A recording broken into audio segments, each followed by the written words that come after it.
آپ نے کبھی سوچا ہے کہ چترال کے خوبصورت پہاڑوں کے پیچھے کیا راز چھپے ہیں؟ یہاں کے لوگوں کے ایسے قصے اور کہانیاں ہیں جو سامنے والا سننے کے بعد حیران ہو جاتا ہے۔ آج ہم آپ کو لے کے جائیں گے ایسے قصے اور کہانیوں کی دنیا میں جو کہ صرف ایک علاقے کے بارے میں نہیں ہے بلکہ ان کے تہذیب کا ایک حصہ بن چکا ہے۔ چترال پاکستان کا ایک ایسا مختلف اور واحد ایریا ہے جس کی پہچان اس کے خوبصورت نظاروں کی وجہ سے ہی نہیں بلکہ وہاں کی دلچسپ کہانیوں، قصے اور افسانوں کی وجہ سے بھی مشہور ہے۔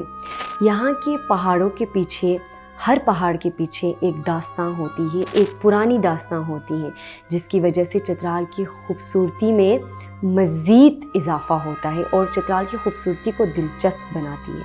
آئے تو نظر ڈالتے ہیں سب سے پہلے چترال کے کھو زبان بولنے والے لوگوں پہ۔ کہا جاتا ہے کہ کھو زبان میں جو بھی کہانیاں تھیں ان کی خاصیت ڈھونڈنا بہت ہی مشکل ہے، اور آج ہم کھو زبان میں ایک جن کے بارے میں آپ کو بتائیں گے جو کہ خون چوسنے والی جن تھی، جس کا نام تھا ماما نئی کی، جو کہ رات کو اندھیرے میں نکلتی تھی اور لوگوں کو ڈرا کر دہشت بھی پھیلاتی تھی۔ کہتے ہیں کہ وہ ایک مخصوص گانے پہ ناچتی تھی آدھی رات کو، اور جو بندہ بھی اس کو ناچتے ہوئے دیکھتا تھا وہ دوبارہ نہیں بھول پاتا تھا۔ پھر بات آتی ہے تیرے چمیر کے پاس موجود فیری میڈوز کی۔ مانا جاتا ہے کہ تیرے چمیر کے خوبصورت جو چوٹی ہے اس کے درمیان پریاں بسر کرتی تھیں، بلکہ ابھی بھی کرتی ہیں، اور کہتے ہیں کہ ان پریوں کو جس نے بھی ناچتے ہوئے دیکھا وہ انسان واپس لوٹ کر نہیں جاتا۔ لوگ آج بھی ان پہاڑوں کے سامنے سے گزرنے سے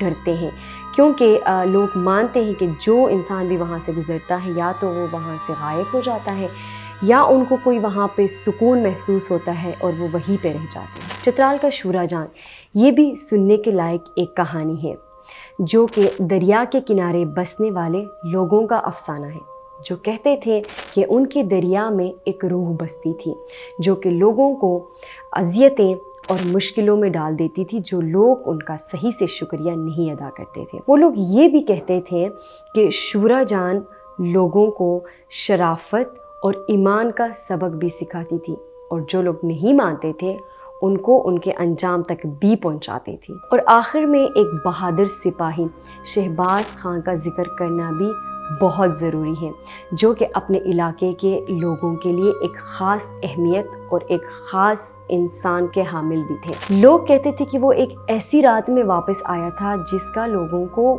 پتہ بھی نہیں تھا، لوگوں کو امید بھی نہیں تھی، اور ابھی بھی یہ مانا جاتا ہے کہ ان کا سایہ چترال کے اوپر ہے اور وہ اپنی جنت سے چترال کے لوگوں کی حفاظت کرتے ہیں۔ تو دوستوں، یہ تھی کچھ کہانیوں کی جھلک جو کہ چترال کے دل میں بستی ہیں۔ یہ صرف کہانیاں ہی نہیں بلکہ ایک ورثہ ہے جو کہ نسلوں سے نسلوں تک چلتی آ رہی ہیں۔ ان کہانیوں میں سے کون سی کہانی آپ کو سب سے زیادہ پسند آئی ہمیں کمنٹ سیکشن میں ضرور بتائے گا۔ اس ویڈیو کو لائک کریں، شیئر کریں اور سبسکرائب ضرور کریں۔ اس طرح کی اور خوبصورت اور دلچسپ کہانیاں آپ کو ہم سناتے رہیں گے، آپ تک پہنچاتے رہیں گے۔ ملتے ہیں اپنے اگلے دلچسپ سفر پر، تب تک اپنا بہت سارا خیال رکھیں۔ اللہ حافظ۔